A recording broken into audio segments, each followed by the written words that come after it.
ನೋಡಿ, ನೀವು ನನಗೆ ಈ ಥರ ಹೇಳಬೇಡಿ ವಾಗೇಶ್ ಅವರೇ. ನಾನೇನು ಮಾಡಿದೆ ಅಂತ? ತಪ್ಪು ಮಾಡಿರೋದು ನೀವು. ನೋಡಿದ್ರೆ ನನಗೆ ಬಂದು ಹೇಳ್ತಿದ್ದೀರಲ್ಲ. ನಾನೇನೂ ಮಾಡಿಲ್ಲ, ಮಾಡೋಕ್ಕಾಗೋದೂ ಇಲ್ಲ. ಬರ್ತಾರೆ, ಈಗ ಸಾರಿ ಕೇಳ್ತಿರೋ ಅಥವಾ ಹೇಗೆ ಸರಿ ಮಾಡ್ಕೋತಿರೋ ಮಾಡ್ಕೊಳ್ಳಿ. ನಾನಂತೂ ಇರೋ ಸತ್ಯ ಹೇಳಿದ್ದೀನಿ. ಅವ್ರು ತಂದು ತೋರಿಸಿದ್ರು ಬಳೆನ, ಇದು ಬೆಳ್ಳಿದ ಬಂಗಾರದ್ದ ಅಂತ. ಬೆಳ್ಳಿದು ಅಂತ ಹೇಳಿದೆ ನಾನು ಹೇಗೆ ಸುಳ್ಳು ಹೇಳೋಕ್ಕಾಗ್ತಿತ್ತು ಹೇಳಿ? ಅದು ಬೆಳ್ಳಿದೆ ತಾನೇ? ಅದು ಬೆಳ್ಳಿದೆ ಇರಬಹುದು. ನಾನು ತೊಗೊಂಡು ಹೋಗಿದ್ದು ಅಂತ ಎಂತಕ್ಕೆ ಹೇಳಿದ್ರಿ ನೀವು? ಒಬ್ರು ಕಸ್ಟಮರ್ ಬಂದಾಗ ಅವ್ರ ಸೀಕ್ರೆಟ್ ಮೇಂಟೈನ್ ಮಾಡಬೇಕಲ್ಲ ನೀವು ಅಂಗಡಿಲಿ. ನಾಳೆ ಇನ್ಯಾರೋ ಬಂದು ಕೇಳ್ತಾರೆ, ಇದು ಹೌದಾ ವಾಗೇಶ್ ತೊಗೊಂಡು ಹೋಗಿದ್ದ ಅಂತ. ನೀವು ಹೌದು ಅಂತ ಹೇಳಿಬಿಡ್ತೀರಾ? ಒಂದು ಪಕ್ಷ ನಾ ತೊಗೊಂಡು ಹೋಗಿದ್ದೇ ಆಗಿದ್ರು ನಂಗೆ ಗೊತ್ತಿಲ್ಲ, ಇದು ಬಳೆ ಬೆಳ್ಳಿದು ಅಂತ ಹೇಳಿ ತೊಂದರೆ ಇಲ್ಲ. ನಾನು ತೊಗೊಂಡೋಗಿದ್ದು ಅಂತ ಎಂತಕ್ಕೆ ಹೇಳಿದ್ದು ನೀವು? ನೋಡಿ ವಾಗೇಶ್ ಅವರೇ, ತುಂಬ ಜನ ಕಸ್ಟಮರ್ಸ್ನ ಕರ್ಕೊಂಬರ್ತಿದ್ರಿ ನೀವು. ಅದಕ್ಕಾಗಿ ನಿಮ್ಮ ಹತ್ರ ಸತ್ಯ ಹೇಳಿದೆ ನಾನೀಗ ಹೇಳಿದ್ದೀನಿ ಅಂತ. ಒಂದು ಪಕ್ಷ ನಾನು ಹೇಳದೇ ಇದ್ದಿದ್ರೆ ನಿಮ್ಗೆ ಹೇಗೆ ಗೊತ್ತಾಗ್ತಿತ್ತು ನೀವೇ ತೊಗೊಂಡಿದ್ದು ಅಂತ ಹೇಳಿದ್ದೀನಿ ಅಂತ? ಗೊತ್ತಿರೋರು ಅಂತ ಸರಿಯಾಗಿ ಮಾತಾಡಿದ್ರೆ ಅದರಲ್ಲೂ ತಪ್ಪು ಹುಡುಕ್ತೀರಲ್ಲ. ತಪ್ಪು ನಿಮ್ಮದಿದೆ, ಅದನ್ನು ಸರಿಪಡಿಸ್ಕೊಳ್ಳಿ. ಒಂದು ಪಕ್ಷ ನಾನು ಹೇಳಿಲ್ಲ ಅಂತಲೇ ಅಂದ್ಕೊಳ್ಳಿ, ನಿಮ್ಮ ಹೆಸರು ಹೇಳಿಲ್ಲ. ಆ ಬಳೆ ಬೆಳ್ಳಿದಂತೂ ಹೌದಲ್ವಾ? ಕೊಟ್ಟಿದ್ದು ನೀವು ಅಂತ ಅವ್ರಿಗೆ ಗೊತ್ತಿತ್ತಲ್ವಾ? ಮತ್ತೇನು, ನೀವು ಹೇಗೆ ತಪ್ಪಿಸ್ಕೊಳಕ್ಕಾಗ್ತಿತ್ತು? ಮತ್ತೆ ಕೇಳಿದ್ದನ್ನೇ ಕೇಳ್ತಿರ್ಬೇಡಿ. ಮುಂದೆ ಏನು ಮಾಡಬೇಕು ಅದನ್ನು ಯೋಚನೆ ಮಾಡಿ. ಈಗ ಬರ್ತಾರೆ ಅವರು. ಅಲ್ಲ, ನಾನು ಹೇಳೋದು ಹೇಳೋದು ಬೇಡ, ಕೇಳೋದು ಬೇಡ. ಸ್ವಲ್ಪ ಸುಮ್ಮನೆ ನಿಂತ್ಕೊಳ್ಳ. ಬಾಯಿ ಬಂದಂಗೆ ಮಾತಾಡ್ತಾ ಇದ್ದಾನೆ. ಮಾಡಬಾರ್ದು ಕೆಲಸ ಮಾಡ್ಕೊಳೋದು, ಮತ್ತೆ ಇಲ್ಲಿ ಬಂದ್ಕೊಂಡು ಸುಮ್ಮನೆ ಇರೋ. ಈಗ ಸ್ವಲ್ಪ ಸುಮ್ಮನೆ ಇರ. ನೋಡಿ ಮೇಡಮ್, ಅದು ಬಂಗಾರ ತೊಗೊಬೇಕು ಅಂತಲೇ ಇದ್ವು ನಾವು. ದುಡ್ಡು ಅಡ್ಜಸ್ಟ್ ಆಗಲ್ಲ ಅವತ್ತಿಗೆ. ಮತ್ತೆ ನಮ್ಮ ಮನೆಯವರು ಇಲ್ಲ, ಬರೀ ಕೈಯಲ್ಲಿ ಹೋಗೋಕ್ಕಾಗದ್ದೇ ಇಲ್ಲ ಅಂತ ಹಠ ಮಾಡೋಕ್ಕೆ ಶುರು ಮಾಡಿದ್ರು. ಇನ್ನೇನು ಮಾಡೋದು ಅಂಥೇಳಿ ಅವರಿಗೆ ಸುಳ್ಳು ಹೇಳಿದ್ದಷ್ಟೇ. ಬಂಗಾರದ ಬಳೆ ಇದು ಅಂತ ಹೇಳಿ ಅವ್ರ ಕೈಲಿ ಕೊಡಿಸಿದ್ವಿ, ನಮ್ಮ ಮನೆಯವ್ರ ಕೈಯಲ್ಲಿ. ಆಮೇಲೆ ನಿಧಾನದಿಂದ ಬಂಗಾರದ ಮಾಡಿಸ್ಕೊಂಡು ಹೋಗಿ ಕೊಡಬೇಕು ಹೇಳಬೇಕು ಅಂತಲೇ ಇದ್ದು. ಅಷ್ಟೊತ್ತಿನೊಳಗೆ ಹೀಗೆಲ್ಲ ಆಗೋತು ಅಷ್ಟೇ, ಮತ್ತೆ ಬೇರೆ ಏನಿಲ್ಲ. ಅದೇನೋ ನಿಮ್ಮ ಮನೆ ವಿಚಾರ ಗೌಡ್ರೆ, ನೀವು ಸಾಲ್ವ್ ಮಾಡ್ಕೊಳ್ಳಿ. ಮಧ್ಯೆ ನನ್ನನ್ನು ತರಬೇಡಿ, ನಾನು ಅದರಲ್ಲಿ ಇಂಟರ್ಫಿಯರ್ ಆಗೋದೂ ಇಲ್ಲ. ನೋಡಿ, ಈಗ ಅವ್ರು ಬರ್ತಾರೆ, ಏನೋ ಮಾತಾಡಿ ಸಾಲ್ಟ್ ಔಟ್ ಮಾಡ್ಕೊಳ್ಳಿ. ಬೇರೆ ಯಾರಾದರೂ ಆಗಿದ್ರೆ ನಮ್ಮ ಅಂಗಡೀಲಿ ಮಾತುಕತೆ ಎಲ್ಲ ಇಟ್ಕೋಬೇಡಿ, ನೀವು ಬೇರೆ ಎಲ್ಲಾದರೂ ಹೋಗಿ ಅಂತಿದ್ದೆ. ಆದರೆ ವಾಗೇಶ್ ಅವ್ರು ತುಂಬ ಜನ ಕಸ್ಟಮರ್ಸ್ನ ಕರ್ಕೊಂಬರ್ತಿದ್ರು. ಆವಾಗ ಅವ್ರಿಗೇನು ಬೇಕಾದರೂ ಇಲ್ಲಿಂದನೇ ತೊಗೊಂಡು ಹೋಗ್ತಿದ್ರು. ಹಾಗಾಗಿ ಸ್ವಲ್ಪ ಗೌರವದಿಂದ ನಡ್ಕೋತಾ ಇದ್ದೀನಿ ಅಷ್ಟೇ. ಉಳಿಸ್ಕೊಳ್ಳಿ ಅದನ್ನು. ಓಹೋ ಭಾವ, ಆಗಲೇ ಬಂದಿರಾ? ಮಾವನು ಬಂದಿರಿ? ತುಂಬ ಹೊತ್ತಾಯ್ತೇನ ಬಂದು. ನಾನು ಬೇಗ ಬರಬೇಕು ಅಂತಲೇ ಹೊರಟೆ, ಇದು ಕೆಲಸ ಅಂತ ಆಗಲೇ ಇಲ್ಲ. ಓ ಪೂರ್ವಿತಾ ಬಂದನ? ಆಗಲಿ, ನಾವು ಬಂದೇನು ಭಾಳ ಹೊತ್ತೇನಾಗ್ಲಾ? ಇದೇ ಅಂಗಡಿಲಲ್ಲ ಬಾವ, ನೀವು ಯಾವಾಗಲೂ ಬೆಳ್ಳಿ ಬಂಗಾರ ಎಂತಾರು ತಗೊಳೋದು? ಒಂದು ಕೆಲಸ ಮಾಡಿ, ನಾನು ಒಂದು ಎಂತಾರು ಬಂಗಾರದೇ ತಗೊತೀನಿ ಇವತ್ತು ಮಗುಗೆ. ನೀವೇ ಸೆಲೆಕ್ಟ್ ಮಾಡಿಕೊಡಿ. ನಿಮ್ಮ ಮಗನೇ ಅಲ್ಲ, ಹೆಂಗಿದ್ರು ಯಾವ್ದು ಬೇಕು ಅಂತ ಗೊತ್ತಾಗ್ತದೆ.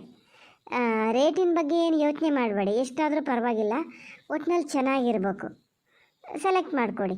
ಬಂಗಾರದ್ದೆಯ. ಪೂರಿತಾ ಅವರೇ, ಸುತ್ತಿ ಬಳಸಿ ಮಾತಾಡೋದು ಬೇಡ.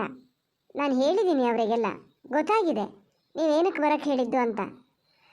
ಬೇಗ ಮಾತಾಡ್ಕೊಳ್ಳಿ, ಮಾತಾಡಿ ಮುಗಿಸ್ಕೊಳ್ಳಿ. ಬೇರೆ ಕಸ್ಟಮರ್ ಎಲ್ಲ ಬಂದಾಗ ಚೆನ್ನಾಗಿರಲ್ಲ ಈ ಥರ ಸಣ್ಣ ವಿಚಾರಕ್ಕೆ ಚರ್ಚೆ ಮಾಡ್ತಿರೋದು. ಓ, ನೀವೇ ಹೇಳಿಬಿಟ್ಟಿದ್ರಾ? ನಾನೇ ಹೇಳಬೇಕು ಅಂತ ಅಂದ್ಕೊಂಡೆ. ಇರಲಿ ಬಿಡಿ. ಬಾವ, ಏನು ಬಾವ ನೀವು ಎಲ್ಲರಿಗೂ ಮೋಸ ಮಾಡಿದ್ರಿ. ಇದುವರೆಗೆ ಇರೋರಿಗೆ ಎಲ್ಲರಿಗೂ ನೀವು ಮೋಸ ಮಾಡಿರಿ.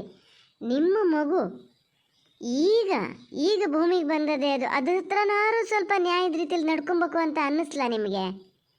ನಿಮ್ಗೆ ಯಾರು ಹೇಳಿದರು ಬಂಗಾರದ ಬಳೆನೇ ತಂದ್ಕೊಡಿ ಅಂತ? ನಿಮ್ಗೆ ಯಾರು ಹೇಳಿದ್ರಾ? ನಿಮ್ಗೆ ಹೆಂಗಾರು ಬಾಯಿ ಬಂತು ಆ ಮಗುಗೆ ತಂದಿದ್ದನ್ನು ಬೆಳ್ಳಿ ಬಳೆ ತಂದ್ಕೊಂಡು ಬಂಗಾರದ್ದು ಅಂತ ಸುಳ್ಳು ಹೇಳೋಕ್ಕೆ? ಜೊತೆಗೆ ನಿಮ್ಮ ಅಮ್ಮ ಅಷ್ಟು ಕೊಚ್ಚಿ ಇಳಿಸೋದು ಬೇರೆ, ನಾವು ಬೆಳ್ಳಿಗೆ ಹಾಕೋದೇ ಇಲ್ಲ, ಬಂಗಾರದ್ದು ಹಾಕೋದು, ಹಾಗೆ ಹೀಗೆ ಅಂತ. ಏನು ಅನ್ನಿಸ್ತಿಲ್ವ ನಿಮ್ಮ ಬಗ್ಗೆ? ನಿಮಗೆ ಏನು ಅಷ್ಟು ದಡ್ರು ಅಂದ್ಕೊಂಡ್ರ ನಮ್ಮನ್ನು? ನಿಮ್ಮ ಮನಸ್ಸಿಗೇನೋ ನಮಗೆ ಗೊತ್ತಾಗಲ್ಲ ಅಂತ ಏನು ಖುಷಿಲಿ ಬಂದ್ರಿ ಅಷ್ಟು ಕಾನೂನು ಮಾಡ್ತಾ. ನಿಮ್ಮಮ್ಮ ಹೇಳ್ತಾ ಇದ್ರಲ್ಲ ಅವಾಗಲೇ ನಂಗೆ ಗೊತ್ತಾಗಿತ್ತದು. ಒಂದು ಬಂಗಾರದ ಬಳೆ ಆ ಥರದ್ದಂದರೆ ಅದನ್ನು ಯಾವ ಥರದ ಬಾಕ್ಸಲ್ಲಿ ಪರ್ಸಲ್ಲಿ ಕೊಡ್ತಾರೆ, ಬೆಳ್ಳಿದಾದರೆ ಯಾವ ಪರ್ಸಲ್ಲಿ ಕೊಡ್ತಾರೆ, ಯಾವ ಥರದ ಕವರ್ ಕೊಡ್ತಾರೆ ಅಷ್ಟು ಗೊತ್ತಾಗಲ್ಲ ನನಗೆ.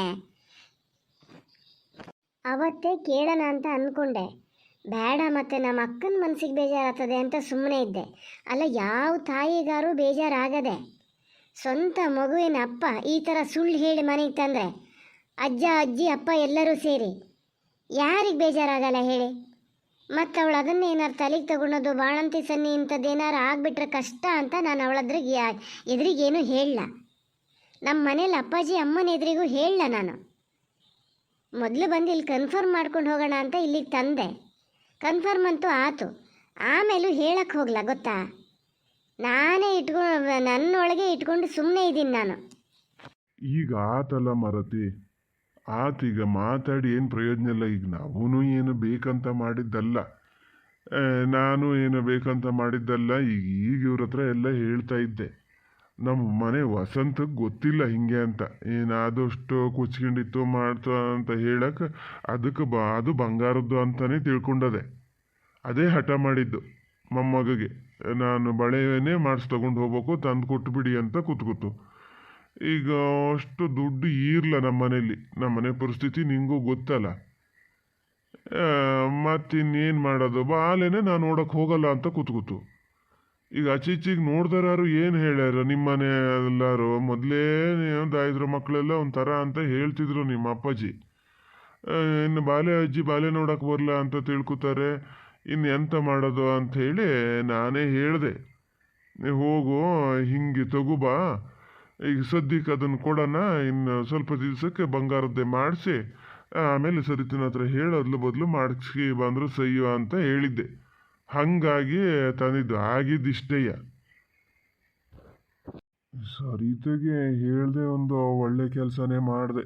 ಹೇಳ್ದೆ ಇದ್ದಿದ್ದು ಒಳ್ಳೇದೇ ಆಯ್ತು. ಹೌದು, ಯಾರಿಗಾರು ಈಗ ಮನ್ಸಿಗೆ ಬೇಜಾರಾಗದೇಯ. ಹೇಗೆ ಅಂತಂದರೆ, ಈಗ ನಾವು ಏನು ಬೇಕಂತ ಮಾಡಿದ್ದಲ್ಲ, ನಿಂಗೂ ಗೊತ್ತು ಮಾಡಬಾರ್ದು ಅಂತಲೇ ನಮ್ಮ ಲೆಕ್ಕಾಚಾರದಲ್ಲಿ ಇದ್ದಿದ್ದು. ಆದಷ್ಟು ಬೇಗ ತಂದು ಅದ್ಲು ಬದಲು ಮಾಡ್ಕೊಂಡು ಆಮೇಲೆ ಹೇಳಬೇಕು ಅಂತ ಮಾಡಿದ್ದು. ಈ ಅಂತಕ್ಕ ಈಗ ಹೀಗೆಲ್ಲ ಆತಲ್ಲ, ಹೋಗಲಿ ಬಿಡು. ಎಷ್ಟು ದಿವಸನೇ ಸುಮ್ಮನಿದ್ದೀಯಂತೆ, ಇನ್ನೂ ಅತ್ಲಾಗ ಹೇಳಕ್ಕೆ ಹೋಗಬೇಡ. ಸರಿತೆಗೂ ಹೇಳಬೇಡ, ನಿನ್ನ ಅಪ್ಪಾಜಿ ಅಮ್ಮಗೂ ಹೇಳಬೇಡ. ಇನ್ನೊಂದು ತಿಂಗಳಲ್ಲಿ ಮಾಡಿಸ್ಕಿ ಬರ್ತೀವಿ, ಬಂಗಾರದ್ದೇ ಬಳೆ ಮಾಡಿಸ್ಕಿ ಬರ್ತೀವಿ. ಇಲ್ಲಿಗೆ ಕೈ ಬಿಟ್ಬಿಡು. ಮತ್ತು ಇವನ್ನೇ ಎಲ್ಲ ಹೇಳ್ತಾ ಇರೋದು. ಮತ್ತು ಕಡಿಕೆಲ್ಲರು ನಮ್ಮ ವಸಂತನ ಹತ್ರ ಬಾಯಿ ಬಿಟ್ಗಿಟ್ಟೀಯ ಮರತಿ, ಅದಕ್ಕೂ ಗೊತ್ತಿಲ್ಲ ಹಿಂಗೆ ಮಾಡೀವಿ ನಾವು ಅಂತ. ಅದನ್ನೇ ಒಂದು ಮನ್ಸಿಗೆ ಭಾಳ ಹಸಿಗಿತ್ತದ ಮತ್ತು ಅದು ಕಡಿಕೆ.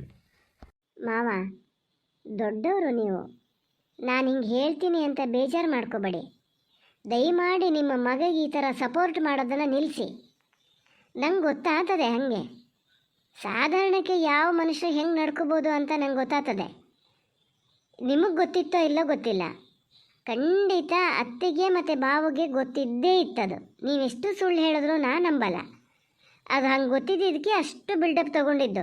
ಅವ್ರು ಎಕ್ಸ್ಟ್ರಾ ಹಿಂಗೆ ಹೇಳ್ತಾ ಇದ್ರಲ್ಲ ಅವತ್ತು ಮನೇಲಿ, ಆವಾಗಲೇ ನನಗೆ ಡೌಟ್ ಬಂತು, ಏನೋ ಹೆಚ್ಚು ಕಮ್ಮಿ ಆಗಿದೆ ಇದು ಅಂತ. ತಪ್ಪು ಅಂತ ಹೇಳಬೇಕು ಮಾವ ನೀವು. ಅಟ್ಲೀಸ್ಟ್ ನೀವಾರು ಮಾಡಬೇಕು ಆ ಕೆಲಸನ. ಮತ್ತು ಅದನ್ನು ಮುಚ್ಚಾಕಕ್ಕೆ ನೋಡ್ತೀರಲ್ಲ, ಇದು ಎಷ್ಟು ಸರಿ ನೋಡೋಣ ಹೇಳಿ ನೀವು. ಇನ್ನೊಂದು ತಿಂಗಳಲ್ಲಿ ತಂದು ಕೊಡಬೇಕು ಅಂತ ಇದ್ದು ಅಂತ ಬೇರೆ. ಏನಪ್ಪ ನೀವು ಮಾತಾಡೋದು ನಿಮಗೇ ಸರಿ ಅನ್ನಿಸ್ಬೇಕು. ಅಲ್ಲ, ನನಗೆ ಹೆಂಗೆ ಹೇಳ್ಬೇಕಂತಲೇ ಗೊತ್ತಾಗಲ್ಲ. ಅತ್ತೆ ಏನು ಸಣ್ಣ ಮಗುನ ಮಾವ? ಸಣ್ಣ ಮಕ್ಕಳು ಆಟ ಸಾಮಾನು ತಂದು ಕೊಡ್ಲಾ ಅಂತ ಹಠ ಮಾಡ್ದು ಅಂತ ಹೇಳ್ದಷ್ಟು ಸಲೀಸಾಗಿ ನೀವು ಹೇಳ್ತಿದ್ದೀರಿ.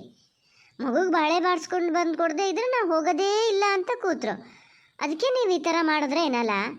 ಯಾರು ನಂಬ್ತಾರೆ ಈ ಕಾಗಕ್ಕ ಗುಬ್ಬಕ್ಕನ ಕತೆನ? ನಾನಂತೂ ನಂಬಲ್ಲ. ಸುಮ್ಮನೆ ನೀವು ಅಂದ್ಕೋಬೇಕಷ್ಟೇ ನಾವೇನೋ ಮುಚ್ಚಾಕೋತಿದ್ದೀವಿ ಅಂತ. ಖಂಡಿತವಾಗ್ಲೂ ಹೇಳ್ತೀನಿ ನಾನು, ಅತ್ತೆಗೂ ಗೊತ್ತಿತ್ತು, ಭಾವಗೂ ಗೊತ್ತಿತ್ತಿದ್ದು. ಇನ್ನು ಈ ಥರ ಸುಳ್ಳೆಲ್ಲ ಹೇಳಬೇಡಿ. ಆಯಿತು ಬಿಡಿ ಪೂರ್ವಿತಾ ಅವರೇ, ಏನೋ ಮಿಸ್ಟೇಕ್ ಆಗಿಬಿಟ್ಟಿದೆ. ಮತ್ತೆ ಹೇಳೋದ್ರಿಂದ ಏನು ಪ್ರಯೋಜನ? ಸರಿ ಮಾಡ್ಕೋತಾರೆ ಬಿಡಿ. ಅವ್ರು ಹೇಳಿದ್ದಾರೆ ಇನ್ನೊಂದು ತಿಂಗಳಲ್ಲಿ ಇಲ್ಲಿಂದನೇ ಬಂಗಾರದ ಬಳೆ ತೊಗೊಂಡು ಹೋಗ್ತೀವಿ ಅಂತ ಹೇಳಿದ್ದಾರೆ. ಬೇಡ ಮೇಡಮ್, ಅಷ್ಟೆಲ್ಲ ರಿಸ್ಕ್ ತೊಗೊಳೋದು ಬೇಡ. ಅವರು ನಾನೇ ತಗೊತೀನಿ. ಬಂಗಾರದ್ದೇ ಕೊಡಿ, ಮೊನ್ನೆ ತೋರಿಸಿದ್ರಲ್ಲ ನೀವು ಅದೇ ಥರದ ಬಂಗಾರದ್ದಿದೆ ಅಂತ. ಈಗ ಬಿಲ್ ಮಾಡಿ ಕೊಟ್ಟು. ನಾನೇನು ತೊಗೊಂಡೋಗೋಕೆ ಆಗಲ್ಲ ಅಂತ ಇವ್ರನ್ನ ಬರೋಕ್ಕೆ ಹೇಳಿದ್ದಲ್ಲ ನಾನು. ಮನೇಲಿ ನಂಗೆ ಮಾತಾಡೋಕ್ಕಾಗಲ್ಲ, ಅದಕ್ಕೆ ಇಲ್ಲಿಗೆ ಬರೋಕ್ಕೆ ಹೇಳಿ ನಿಮ್ಮ ಎದುರಿಗೆ. ಮತ್ತು ನನ್ನ ಹತ್ರ ಏನಾದರೂ ಇನ್ನು ಬೇರೆ ಥರ ಸುಳ್ಳು ಹೇಳಿದ್ರೆ ಪುಣ್ಯ ನಂದು ಅಂದರೆ ಇದು ಬಂಗಾರದ್ದೇ ಕೊಟ್ಟಿದ್ದು ನಾವು, ನೀನು ಬದಲಾಯಿಸ್ದೆ ಅಂತ ಬಂದು ಹೇಳಲ್ಲ. ಒಬ್ಬರೇ ಬಂದಿದ್ರೆ ಆ ಕೆಲಸನೂ ಮಾಡ್ತಿದ್ರೇನೋ. ಪೂರ್ವಿತಾ, ಇರೋ ಸತ್ಯ ಹೇಳಾಗಿದೆ, ಮತ್ತು ಬಾಯಿಗೆ ಬಂದಂಗೆ ಮಾತಾಡಬೇಡ. ನನಗೂ ಸಿಟ್ಟು ಬರ್ತದೆ. ಸಿಟ್ಟು ಎಲ್ಲರಿಗೂ ಬರ್ತದೆ ಪ್ರಾಣಿಗಳಿಗೂ ಬರ್ತದೆ. ಆದರೆ ಎಲ್ಲರ ಸಿಟ್ಟಿಗೂ ಒಂದೇ ಥರ ಬೆಲೆ ಇರಲ್ಲ ಅಷ್ಟೇ. ಸತ್ಯ ಹೇಳಿದ್ದಂತೆ. ಏನು ಸತ್ಯ ಹೇಳಿದ್ದು ನೀವು? ಯಾವಾಗ ಹೇಳಿದ್ದು? ನಾನು ಬಂದು ಇಲ್ಲೆಲ್ಲ ಕೇಳಿ ಹೋಗಿನಿ ಅಂತ ಗೊತ್ತಾದ ಮೇಲೆ ನೀವು ಹೇಳೋದೇನೋ ನನಗೆ ಗೊತ್ತಾಗಿತ್ತು ಆಲ್ರೆಡಿ. ಅದು ಈಗಲೂ ಏನು ಪೂರ್ತಿ ಸತ್ಯ ಹೇಳಲ್ಲ ನೀವು, ಅಲ್ಲೂ ಸುಳ್ಳೆ. ಆಗಲಿ ಮರತಿ ಪೂರ್ವಿತಾ, ನಾ ಹೇಳಿದ್ನಲ್ಲ, ಇನ್ನು ಈ ಥರ ಆಗಕ್ಕೆ ಬಿಡಲ್ಲ. ಈಗ ನೀನೇನು ಬಳೆ ತೊಗೊಂಡು ಹೋಗೋದು ಬೇಡ, ನಾವೇ ತರ್ತೀವಿ ಬಂಗಾರದ, ನಾವೇ ತೊಗೊಬತ್ತೀವಿ. ಬೇಡ ಮಾವ, ನೀವು ತರೋದು ಬೇಡ. ಅದಕ್ಕೆ ಇನ್ನೊಂದು ಕಡೆ ಎಲ್ಲೋ ಹೋಗಿ ಸಾಲ ಮಾಡೋದು. ನಮ್ಮ ಅಕ್ಕ ಆಮೇಲೆ ಬಂದ ಮೇಲೆ ಒಂದು ಬಾಣಂತಿ ಅಂತ ನೋಡಿದೆ, ಅದು ತಲೆ ತಿನ್ನೋದು. ಅಲ್ಲಿ ಹೋಗಿ ದುಡ್ಡು ತೊಗೊಂಬ, ಇಲ್ಲಿ ಹೋಗಿ ದುಡ್ಡು ತೊಗೊಂಬ ಅನ್ನೋದು. ಆ ರಗಳೆನೇ ಬೇಡ. ನಾನು ಕೊಟ್ಟು ತೊಗೊಂಡು ಹೋಗ್ತೀನಿ.